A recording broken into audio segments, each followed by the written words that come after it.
ज्ञानतिमिरन्धस्य ज्ञानाञ्जनशलाकया चक्षुरोन्मिलितं येन तस्मै श्रीगुरवे नमः। श्रीचैतन्यमनोभीष्टं स्थापितं येन भूतले स्वयं रूप कदा मह्यं ददाति स्वपदान्तिकम्। वन्देऽहं श्रीगुरो श्रीयुतापदकमलं श्रीगुरून् वैष्णवांश्च श्रीरूपं साग्रजातां सहगणा रघुनाथान्वितं तां सजीवं साद्वैतं सावधूतं परिजनासहितं कृष्णचैतन्यदेवं श्रीराधा कृष्णपदान् सहगणा ललिता श्रीविशाखान्वितांश्च। हे कृष्ण करुणा सिन्धु दीनबन्धो जगत्पते गोपेश गोपिका कान्त राधा कान्त नमोऽस्तुते। तप्त कांचन गौरांगी राधे वृंदावनेश्वरी वृषभानुसुते देवी प्रणमामि हरिप्रिये। वाञ्छाकल्पतरुभ्यश्च कृपा सिन्धुभ्य एव च पतितानां पावनेभ्यो वैष्णवेभ्यो नमो नमः। जय श्री कृष्ण चैतन्य प्रभो नित्यानंद श्री अद्वैत गदाधर श्रीवासादि गौर भक्तवृंद। हरे कृष्ण कृष्ण कृष्ण हरे हरे, हरे Ram Ram Ram Hare Hare.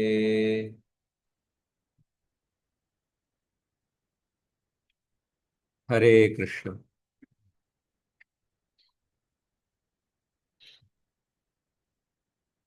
Welcome all the devotees for the Srimad Bhagavatam class. We have been discussing Swayambhuva Manu's instructions to Dhruva Maharaj. Swayambhuva Manu has come to instruct Dhruva Maharaj to convince him to stop the fight with the Yakshas.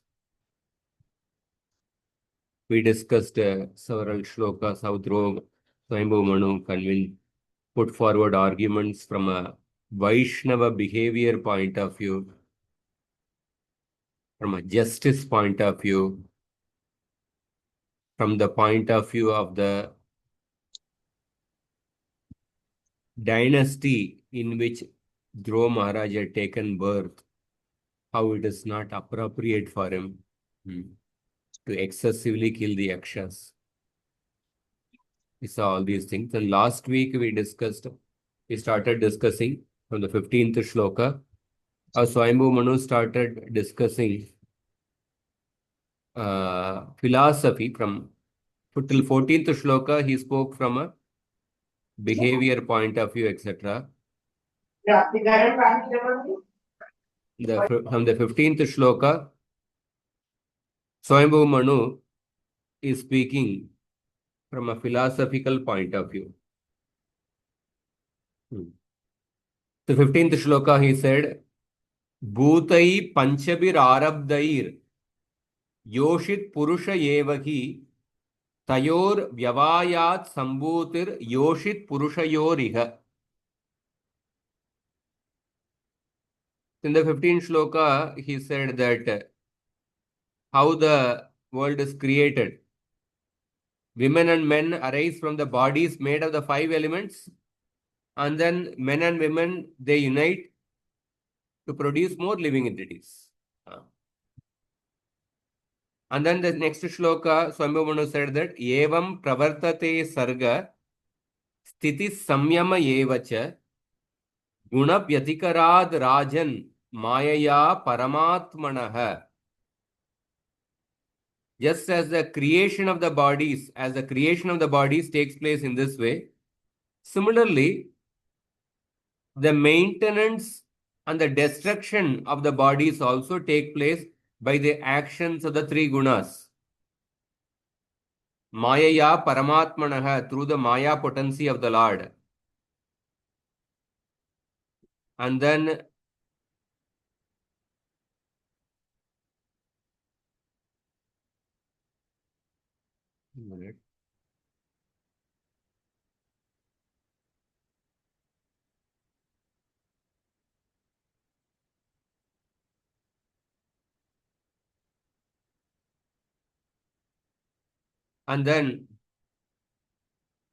Swayambhu Manu said that Nimitta Matram Tatrasin Nirguna Purusharshabah Vyakta Vyaktamidam Vishwam Yatra Brahmati Lohavat.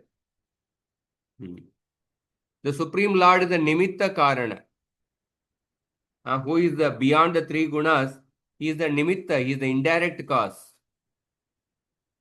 Within whom this universe of cause and effect moves just as a magnet moves iron. We discussed this verse also in detail. How this magnet analogy comes. Supreme Lord is the Nimitta. He is the indirect cause behind the creation, maintenance, and destruction. And then the next shloka, we discussed about Nimitta Karana, Sahakari Karana, Upadana Karana. We also discussed about the difference between a potter as the cause of the pot and the Lord as the cause of the world. What are the differences between the potter and the Supreme Lord? What are the shortcomings of the potter which the Lord does not have? And then the 18th shloka, we began the discussion. Somebody can repeat after me. Sakhalvidam Bhagavan Kala Shaktya. Sakhalitva Khalvidam Bhagavan Kala Shaktya Gunapravahena Vibhakta Viryaha. Gunapravahena Vibhakta Viryaha Karotyakartaiva Nihantyahanta. Karotyakartaiva Nihantyahanta चेष्टा विभुम्न खलु दुर्विभाव्या. Cheshta Vibhumrah Khalu Durvibhavya. The Supreme Personality of Godhead, by His inconceivable supreme energy, time, causes the interaction of the three modes of material nature, and thus varieties of energy become manifest. It appears that He is acting, but He is not the actor. He is killing, but He is not the killer. Thus, it is understood that only by His inconceivable power is everything happening. The Lord is acting as the Jivatmas. He enters into Maya. Entering into Maya, separated himself by the action of the three gunas through the time factor, Kala Shaktya. And that Lord Karoti Akaroti, he acts and also does not act. Nihanti Ahanta, he kills and does not kill.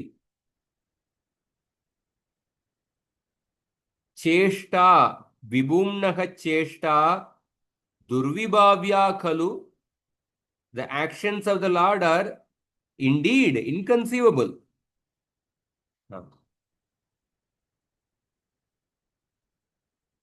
So, so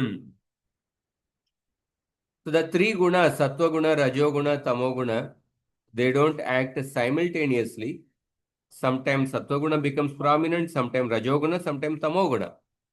When the rajo guna is prominent, creation takes place. Sattva guna is prominent, maintenance takes place. Tamo guna is prominent, destruction takes place. The Lord, as the Jiva Shakti, Vibhakta Viryaha, enters into the Maya Shakti. Jiva Shakti is the energy of the Lord. The Jiva Shakti is impregnated by the Lord into the Maya Shakti, into the Mahatattva. Then separated from the Lord by the agitation of the gunas through the time energy, step by step acts. By the agitation of the gunas through the time factor, the Lord acts step by step. So the Lord is the previous verse mentioned that the Lord is the Nimitta Karana. The Lord is not only the Nimitta Karana, but is also the Upadana Karana, the ingredient cause. Because the three gunas, the time factor, and the Jivatma, all three are the energies of the Lord. Therefore, the Lord is the Upadana Karana as well as the indirect cause. The Lord is acting through the time factor. Therefore, he is the indirect cause. Nimitta Karana. The Lord is impregnating the living entities into the Prakriti. And the living entities and Prakriti are the energies of the Lord. Therefore, the Lord is the Upadana Karana.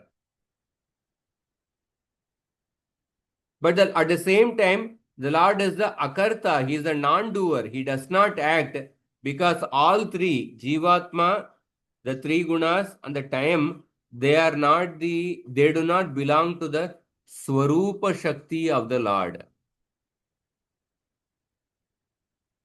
They do not belong to the Swarupa Shakti of the Lord. Therefore, he is also considered to be the non-doer.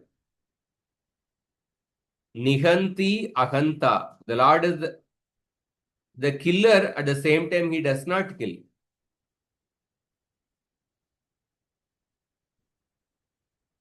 So one may get the question, then why does the Lord create the universe?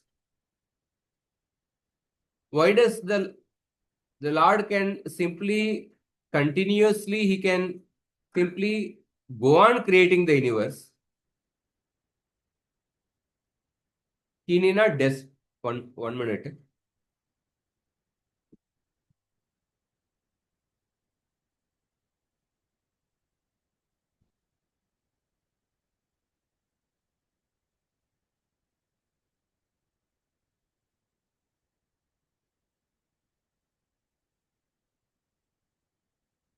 He need not destroy the universe. Or why does he also destroy the universe? Why does he kill some people? Why does he not kill some people? Why does he make inequality in the universe? Somebody is a Brahmana, somebody is a Kshatriya, somebody is a Vaishya, somebody is a Shudra, somebody is rich, somebody is poor. Why does he make inequality in the universe? To dismiss such questions, it is mentioned that last line, Cheshta Vibhumna Khaludurvibhavya. Because he is the Vibhumna, powerful Lord. He is inconceivable. This universe is a manifestation of his power. Let us go through Prabhupada's purport.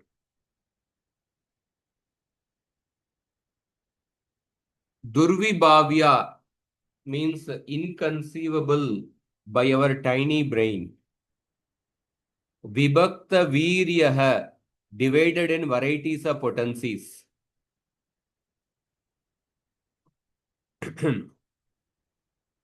The mercy of the Lord, Prabhupada says that sometimes the Government is always supposed to be merciful, but sometimes the government also punishes the criminals to maintain law and order.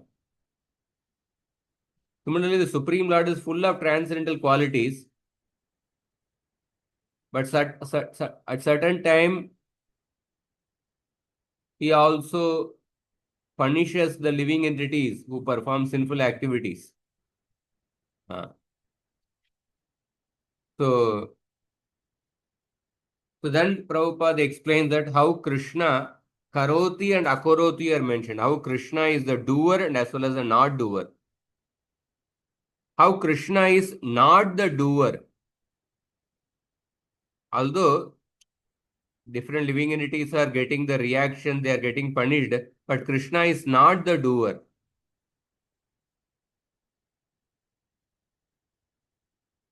He says that it is incorrect to argue that because energy issues from the Supreme Lord, Krishna is the actor.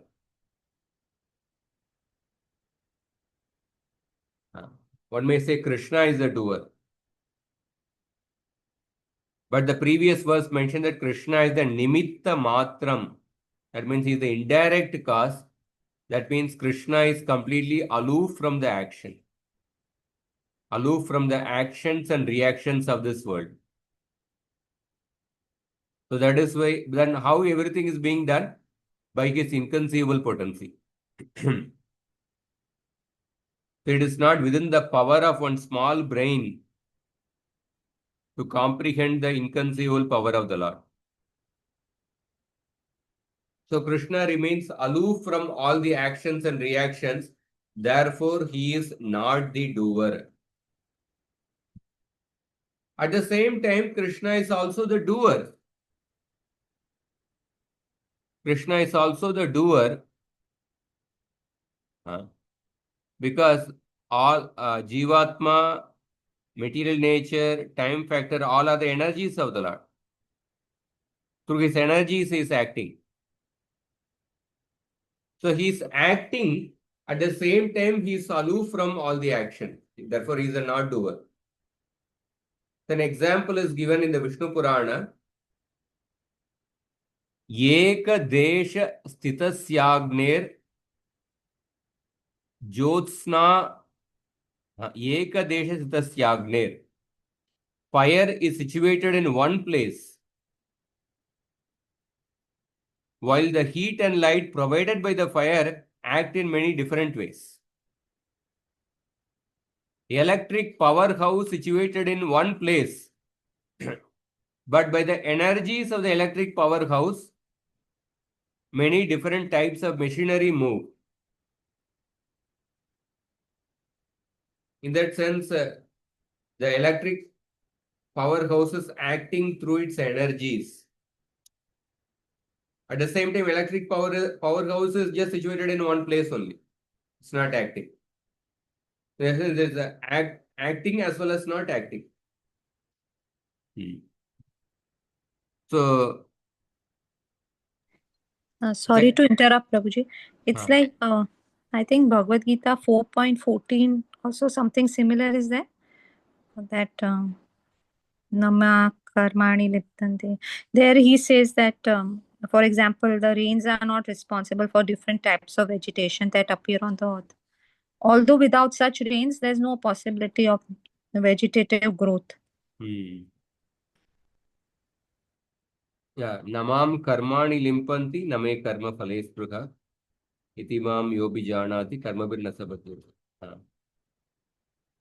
So Krishna is acting at the same time he is aloof because he does not have any fruitive intention. He is acting through his energies. So in the material world, the Lord incarnates in three forms: Brahma, Vishnu, and Shiva, the Gunavataras. Through Brahma, he creates; through as Vishnu, he maintains, and by his incarnation of Shiva, he annihilates. But the original source of Brahma, Vishnu, and Shiva, Garbhodaksha Vishnu, is always aloof, apart from these actions and reactions of material nature. So this verse says that how Krishna is the doer as well as not the doer. He is the killer as well as not the killer. I also want to. There are similar verses in the Bhagavatam. This verse we saw this. Karoti Vishwasthiti Samyamodayam Yasyepsitam Nepsitam Ikshitur Gunaihi Maya Yathayo Brahmate Tadashrayam Gravno Namaste Gunakarma Sakshine Yasya Ipsitam Nepsitam. By your glance you carry out creation, maintenance and destruction by Maya, although it is not desired by you, but only by the Jiva.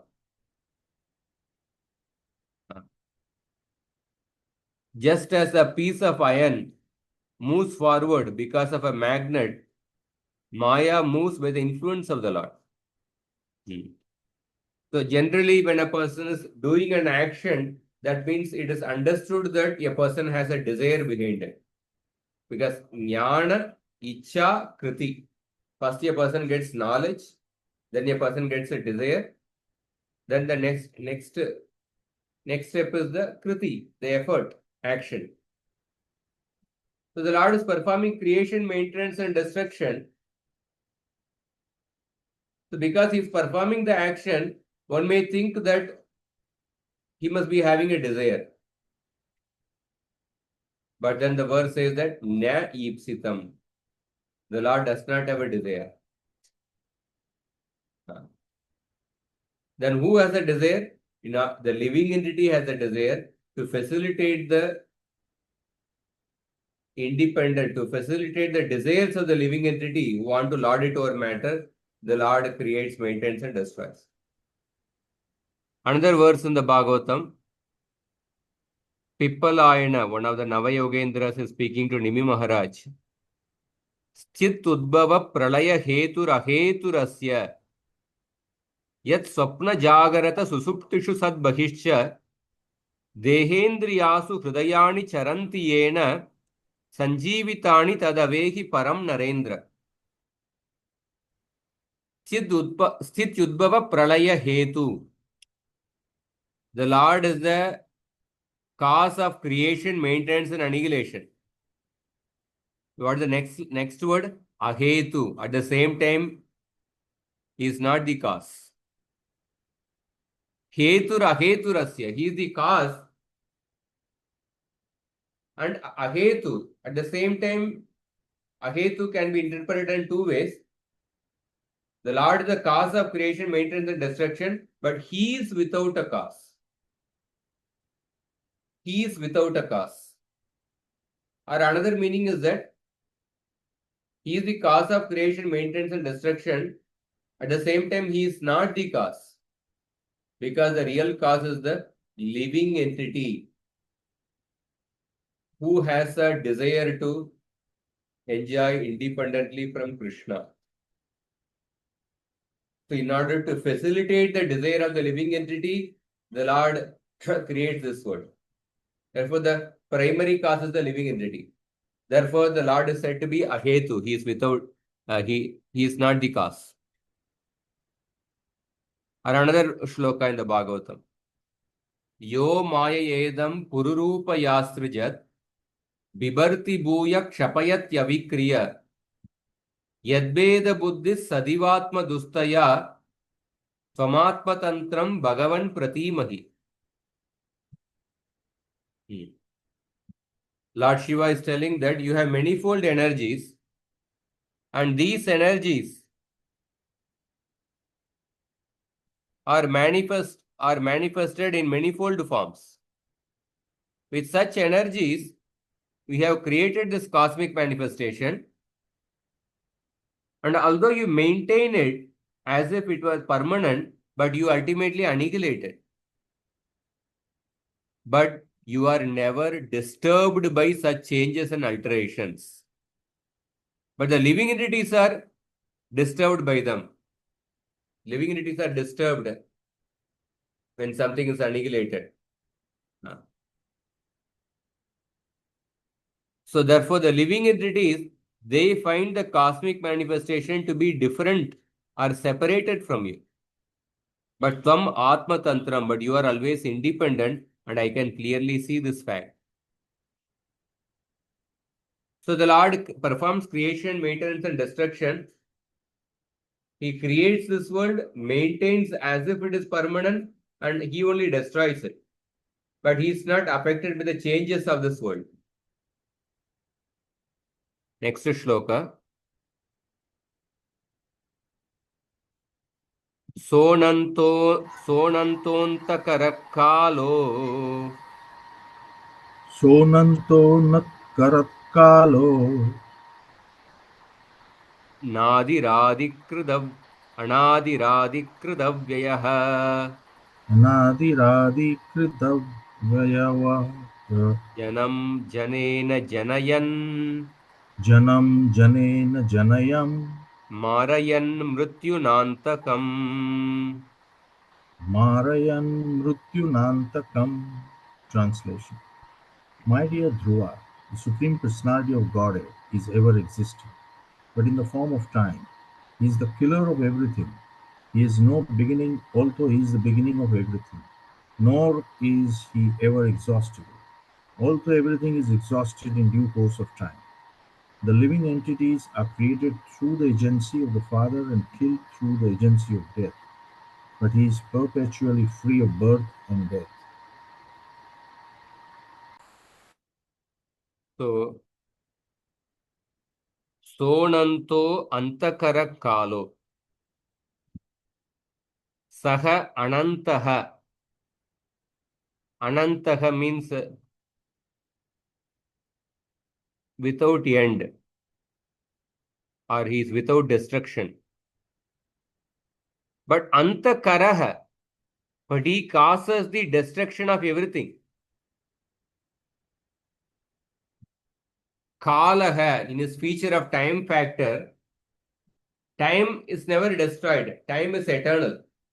In the Gita, among the 5 topics, 4 topics are eternal. Time is eternal.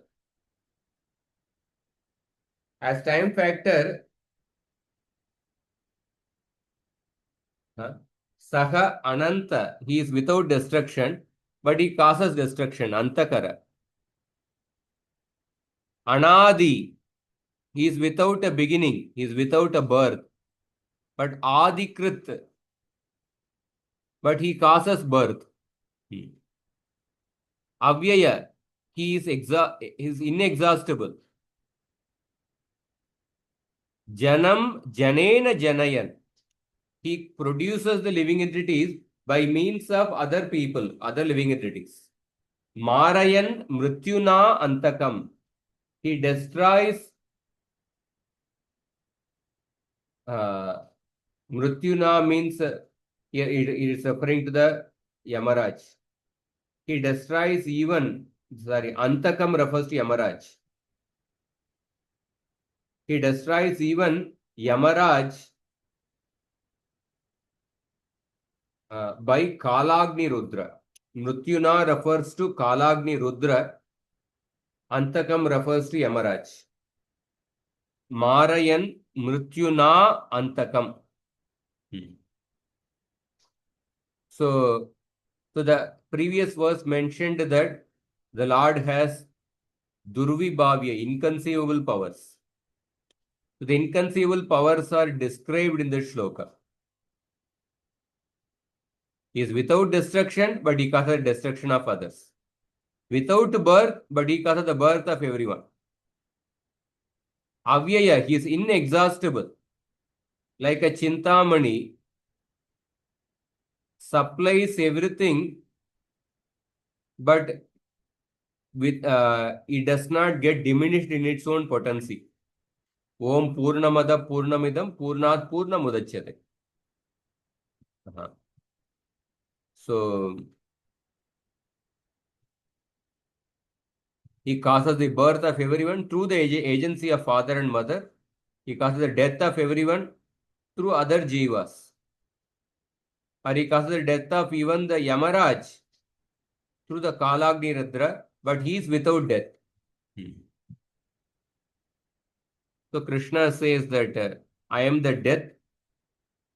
Through the death, I take away the everything at the end of the life. Hmm.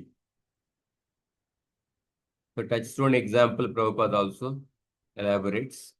Touchstone creates many valuable stones, but does not decrease in power.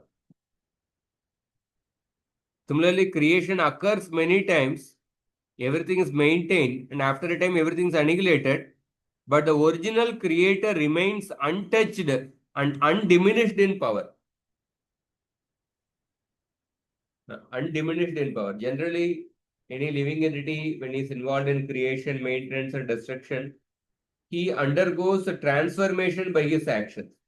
But the Lord remains in his undiminished way in a transcendental position.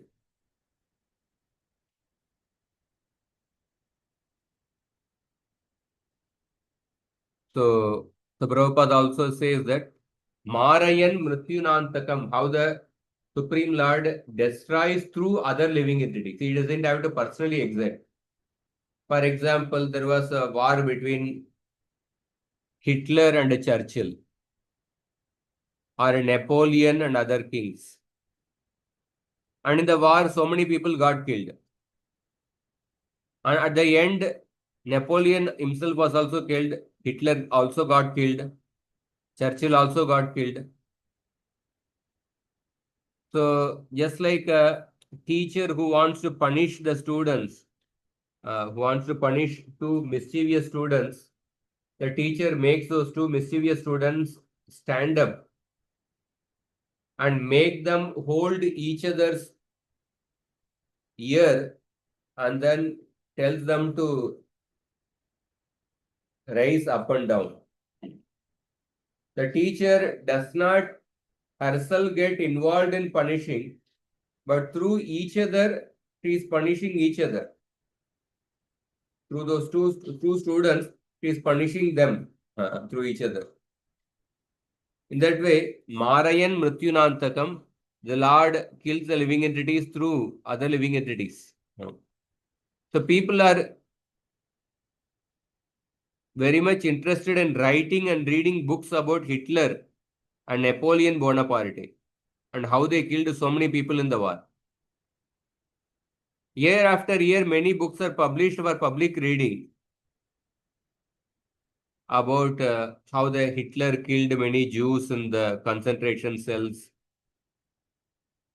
But nobody is researching how Hitler got killed and who created such a gigantic killer of human beings.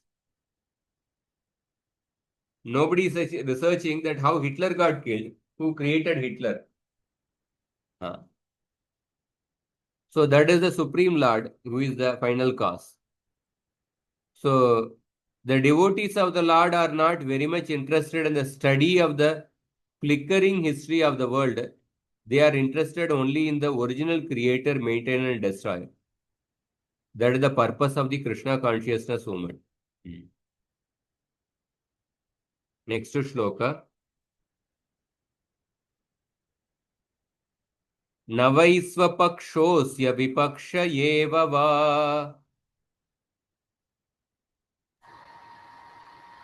न वैश्वपक्षोऽस्य विपक्ष एव वा परस्य मृत्योर्विशतः समं प्रजाः परस्य मृत्योर्विशतः समं प्रजातः तं धावमानम् अनुधावन्त्यनीशा तं धावमानम् अनुधावन्त्यनिशा यथा रजांस्यनिलं भूतसङ्गाः यथा रजांस्यनिलं भूतसङ्घा. Translation.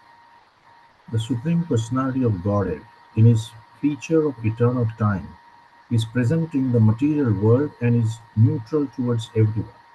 No one is his ally and no one is his enemy. Within the jurisdiction of time element, everyone enjoys or suffers the result of his own karma. or furtive activities, as when the wind blows, small particles of dust fly in the air.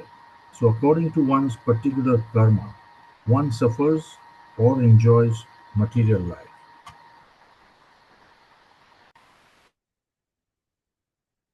So, next two shlokas, 20 and 21st. Swayambhu Manu says the Lord cannot be blamed.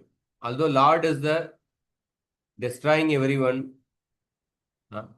he is the creating everyone, he cannot be blamed for partiality. Navai swapakshaha asya vipaksha eva va. The Lord has no friend or no enemy. So this theme comes repeatedly in the Bhagavatam. How there is no pakshapata in the Lord. Naveda kachit bhagavam chikirshitam tavega manasya nrinam vidambanam nayasya kachit daitosti kargichit veshyasya yashmin vishama matir nrinam. Queen Kunti's prayer. Prahlad Maharaj also says, Naisha matistavad urukramangrim Twayasta bhava avishuddha buddha Naisha matistavad urukramangrim.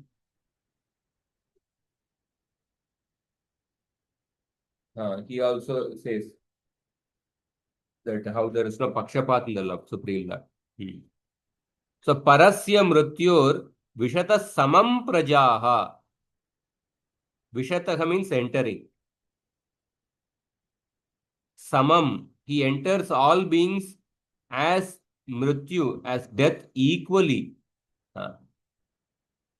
He actually awards death to everyone according to their karma.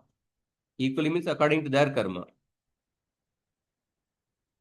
And the living entities who are dependent on karma and associated with the matter, they follow the Lord. Anudavanti Anisha. As he moves along, Davamanam Anudavanti. Just like the particles of dust follow the currents of the air. Yata Rajamsi Anilam Bhuta Sangha. The particles of dust follow the currents of air. Prabhupada's this one.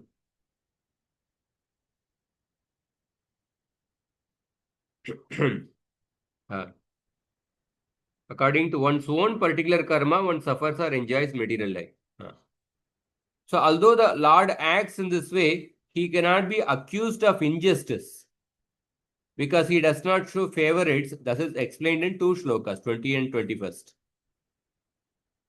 The Lord enters equally into all beings in the form of the death.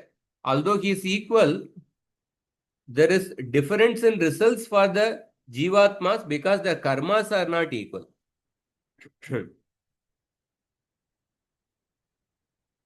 So the Jivas, just like dust particles follow the moving wind, the Jivas dependent on the karma, they follow after the moving time.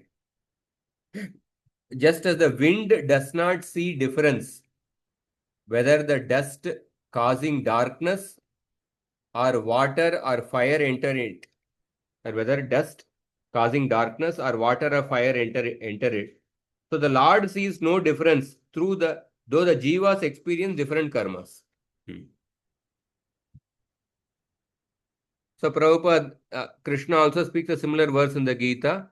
Nadatte kasyachit papam nachaiva sukrutam vibhuhu agyane navrutam jnanam tena muhyanti jantavaha. Krishna says that I am not responsible for the living entity's suffering. Although Krishna is the original cause of all causes, he is not responsible and there is no partiality on the Lord. Only the less intelligent people think that the Supreme Lord is partial and claim that this is why one enjoys in this material world and another suffers. So this verse clearly says there is no partiality. The material world is created for the misguided living entities who want to enjoy independently from the Lord. And they create their own karma. Everybody is created, everybody is maintained, and everybody is ultimately killed. But the Lord is equal to everyone. It is according to one's karma that one suffers and enjoys. So the exact word used is anisha, means dependent on their own karma. So the government gives facilities to everyone, but by one's own choice, one can use the facility, misuse the facility, and then one can get a favorable or unfavorable situation. So when the wind blows, particles of dust float in the air. So gradually lightning occurs and the torrents of rain follow. And thus the rainy season creates a situation of varieties in the forest. So God is very kind. He gives everyone an equal chance. But by the resultant actions of one's own karma, one suffers or enjoys this material world. Which class I don't know, I discussed. Hare Krishna. Ah. Prabhuji, can you just explain? I'm a little confused. Lord is not partial. Lord is not enemy towards anybody. I mean, he's not an enemy of anyone. But what about partiality? I didn't understand. Can Yeah. you just explain more on partiality? Because he's definitely partial towards devotees. Devotees, yes. So that is a transcendental quality towards all living entities. He just impartially awarding the results of their own karma, neither giving more nor giving less. To the devotees who engage in loving service to Krishna, Krishna definitely shows special affection towards them. And that is not a and Krishna is ready to show that affection to anybody who becomes a devotee. To anybody who becomes a devotee. When Vibhishana came to surrender to Lord Ram, that time different monkey soldiers were giving their opinion. Sugriva told that we should not accept Vibhishana because Vibhishana is he has left his brother and he has come to us. In due course of time, he can even leave us and go away. We cannot trust him. He has left his brother at the difficult time in the brother's life. In future, some other difficulties come, he can leave us and go. So we should not trust him, therefore let us not accept him. But that time, Lord Ram speaks the famous Charama Shloka, Sakrudeva Prapannoya Stavasmi iti yachate, Abhayam Sarvada Tasmai Dadam Yedat Vratam Mama. If a person comes and in front of me and tells me even once that I am yours, I am ready to give that person Abhayadan, fearlessness. And then next shloka he says that Anayenam Harishreshta, what to speak of Vibhishan, even if Ravana comes and surrenders to me, I am ready to give shelter to Ravana. So that means, yeah, the Lord is partial towards his devotees, but he has impartially opened the doors of partiality for everyone.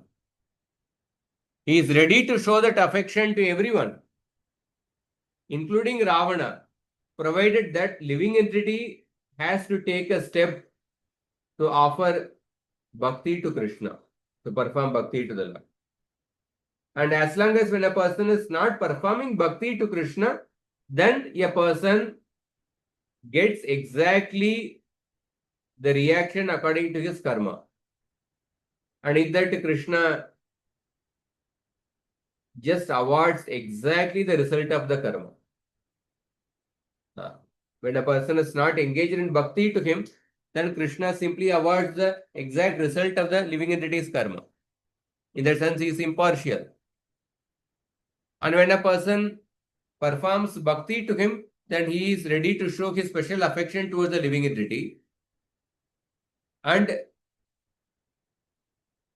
he is ready to show that special affection to any living entity who performs bhakti, even to a person like Ravana. In that sense, he has impartially opened the doors of partiality for everyone.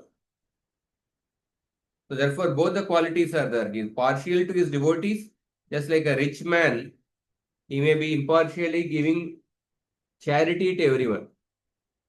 But at the same time, he has a special affection towards his own son. He has a special affection towards his own son. Similarly, Krishna is specially partial towards his devotees. Thank you, Prabhuji. The next shloka.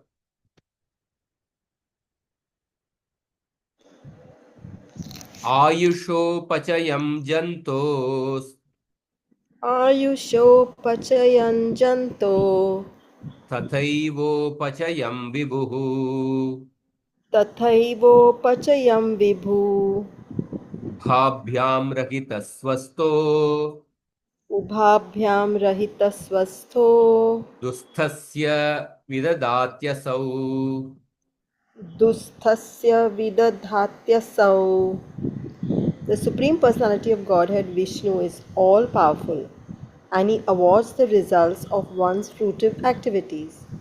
Thus, although one living entity's duration of life is very small, whereas that of another is very great, he is always in his transcendental position, and there is no question of lessening or increasing his duration of life.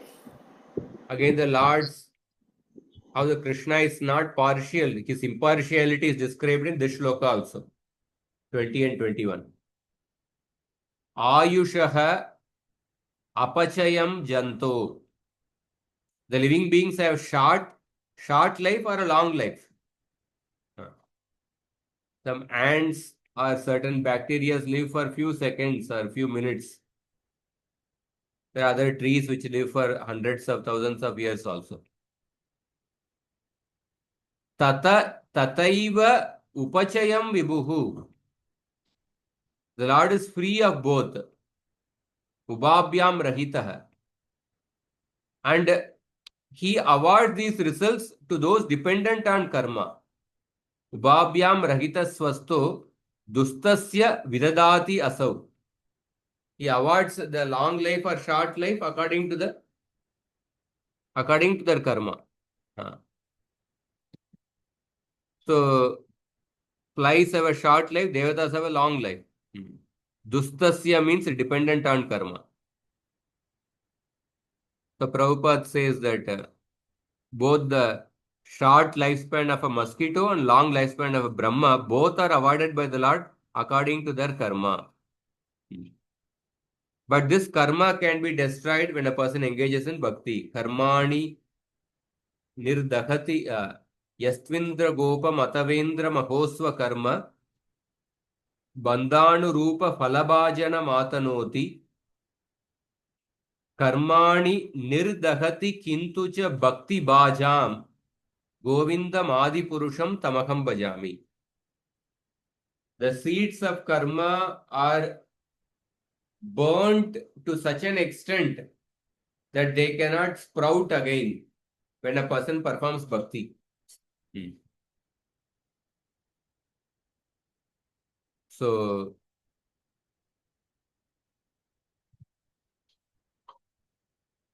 Prabhupada also says that how when a person worships the devatas and go to the planets of the devatas,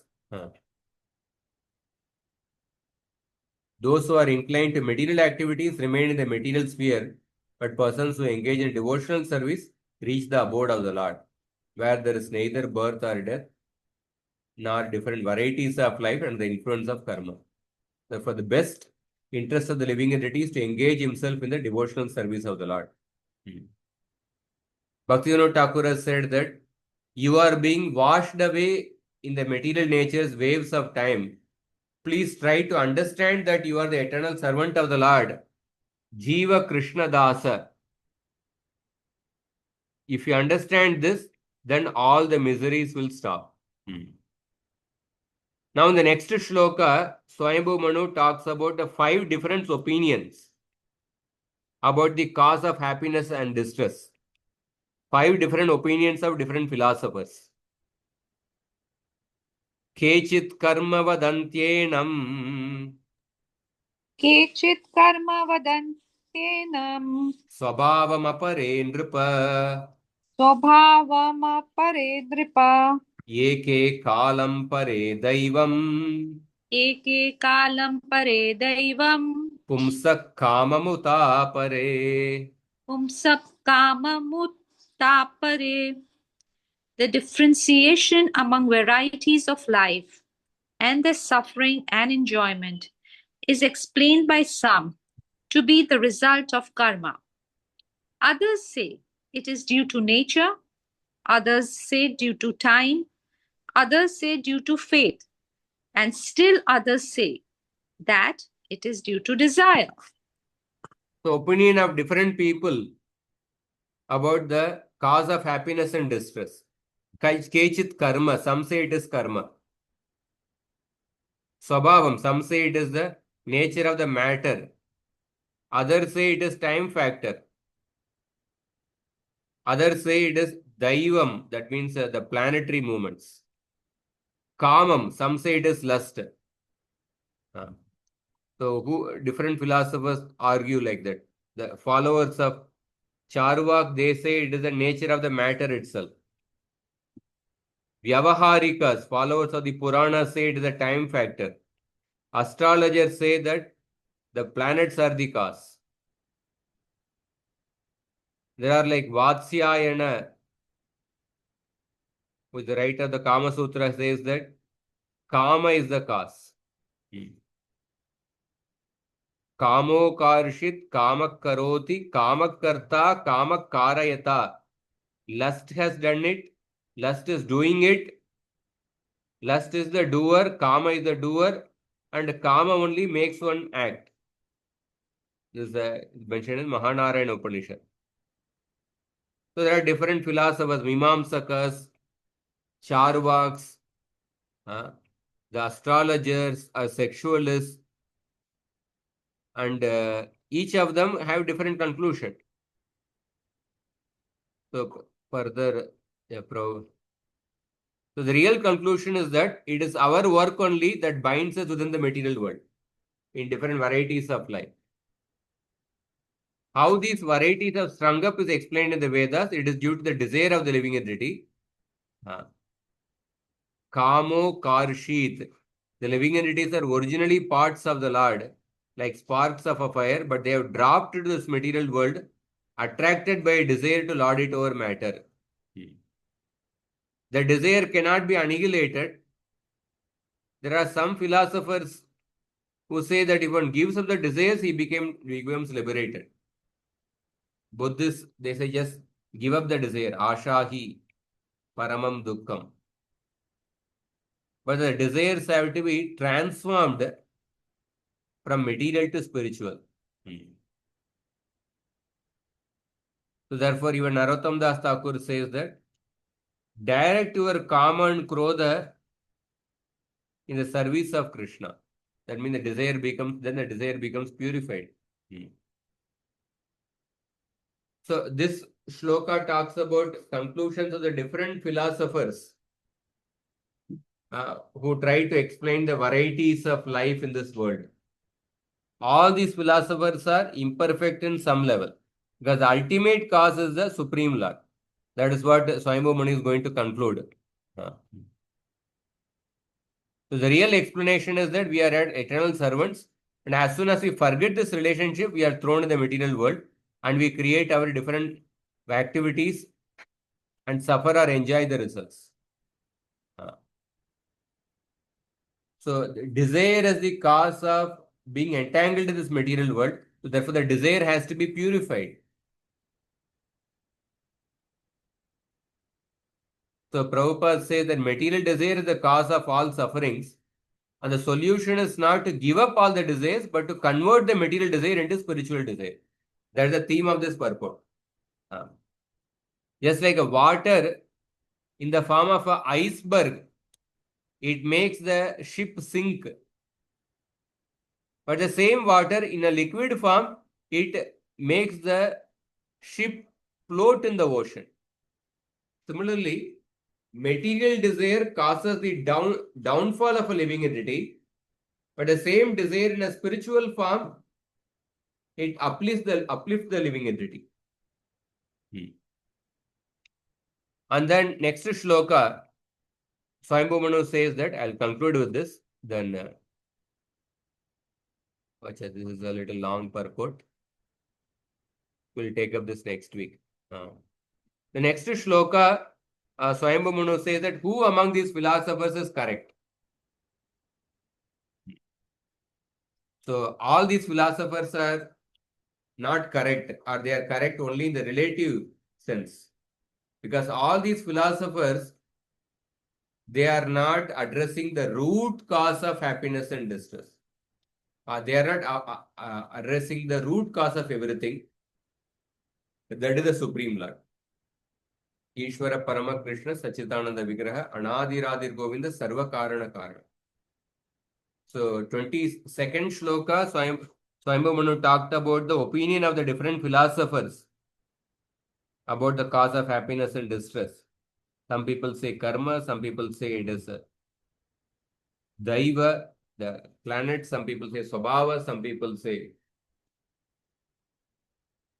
and other thing. But they are all incorrect because the ultimate cause is the Supreme Personality of Godhead. That is explained in the next shloka. So, say probably next week we'll complete this chapter. Let us see. 12 shlokas are there. Let us see next week. Any questions or comments? I can take it.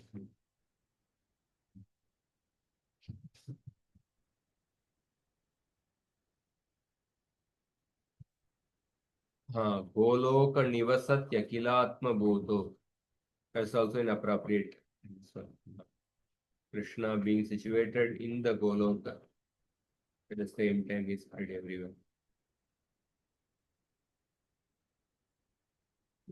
Hare Krishna.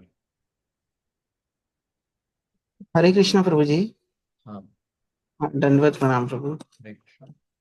Prabhu ji here there was a discussion that the material desires have to be spiritualized and Prabhu there are the anarthas like anger lust and all that so they have to be given up right they can't be doubted in the service of Krishna no No, they can be spiritualized.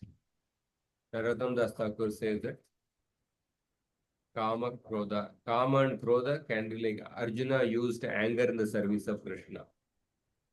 Hanuman used anger in the service of Ram. Anger but can Prabhu be directed towards those who are against the Lord. Kama can be directed towards the Lord, in the sense that one can be, suppose when a person is who wants to earn a lot of money, one can use the same propensity in the service of Krishna. One can produce children in order to serve Krishna, in order to serve the Prabhupada. Krishna says, Kamosmi Bharatarshava, Dharmo Aviruddho Bhuteshu Kamosmi Bharatarshava.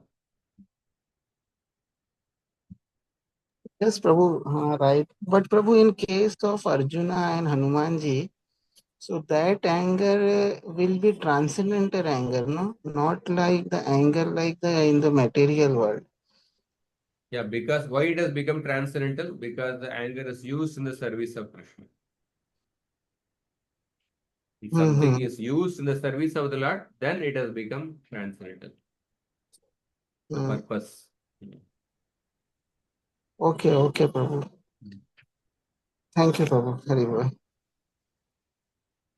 Prabhuji, it will be good that if in our WhatsApp group you can quote that Srila Narottama Das Thakur's that verse. How Okay. can this be used? Yes, thank you, Prabhu. Very good.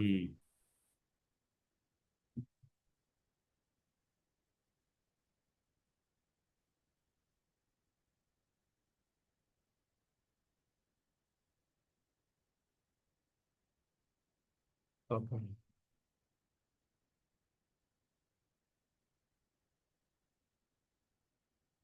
Okay, we'll stop here. Next week we'll continue. ग्रंथरा Shrimad Bhagavatam की जय, श्री प्रभुपाद की जय, गौर भक्तवृंद की जय. Question has come.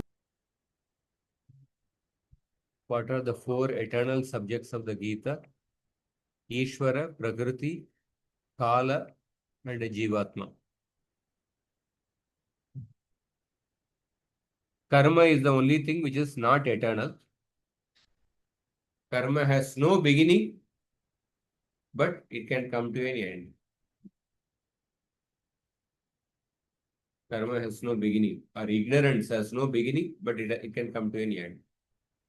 Other four, Jivatma, Ishvara, Prakriti, and Kala, they have no beginning and no end.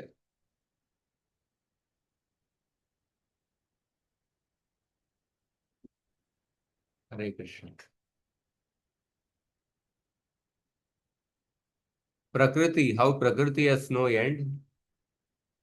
Prakriti, the manifestations of Prakriti have a beginning and end, but Prakriti itself has no beginning, no end. The manifestations of Prakriti in the form of maybe this or particular Brahmanda, that has a beginning and that has an end. Are the different objects within the Brahmanda, the table or a chair or a house or a motor car. These are the manifestations of Prakriti. They have a beginning and end, but Prakriti itself has no beginning and no end. That is why the material creation, it has been happening since the beginningless time, and material creations will never end because there are infinite living entities. Krishna says in the Bhagavad Gita, there is a pramana itself. Bhutva bhutva praliyate. Where is that shloka?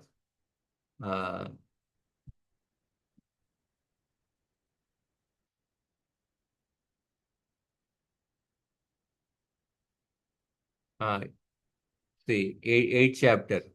Bhutagramasa evayam bhutva bhutva praliyate.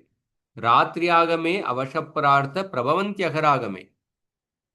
Again and again, when Brahma's day arrives, all living entities come into being, and with the arrival of the Brahma's night, they are helplessly annihilated. 9th chapter also it comes. 9th chapter also, if you see 9.8, Prakritim swam avashtabhya visrijami punah punah bhutagramam imam kritsnam avasham prakritervasha. The whole cosmic order is under me, under my will, it is automatically manifested again and again. And this will happen eternally. So the manifestation of Prakriti has a beginning and end, but Prakriti itself has no beginning and no end. And the Gita 13th chapter also Krishna says, Purusham Prakritim Chaiva Vidyanadi Ubhavapi Vikaram Cha Gunam Chaiva Vidhi Prakriti Sambhavan. Prakriti and Purusha here refers to living entity, both are Anadi, both are actually without beginning. Prakriti is without beginning, Purusha is without beginning, and the association of the living entity with the Prakriti, that is also since without beginning. So Prakriti is without beginning and it also is without end, because the cycle of creation will never end. One universe can get annihilated, but the cycle of creation, again and again it will be created, and annihilated. Okay. Prabhuji, what happened to Lord Shiva during annihilation? So even one Rudra is destroyed by another Rudra.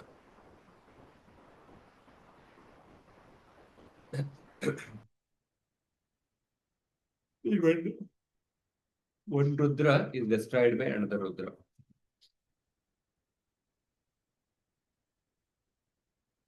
Sadashiva in the spiritual world, he will be eternal.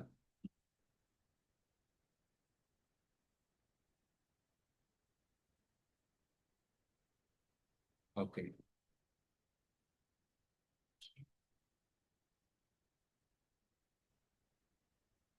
Hare Krishna. Let's stop here. Grantara Srimad Bhagavatam ki jai, Srila Prabhupada ki jai. Gaurav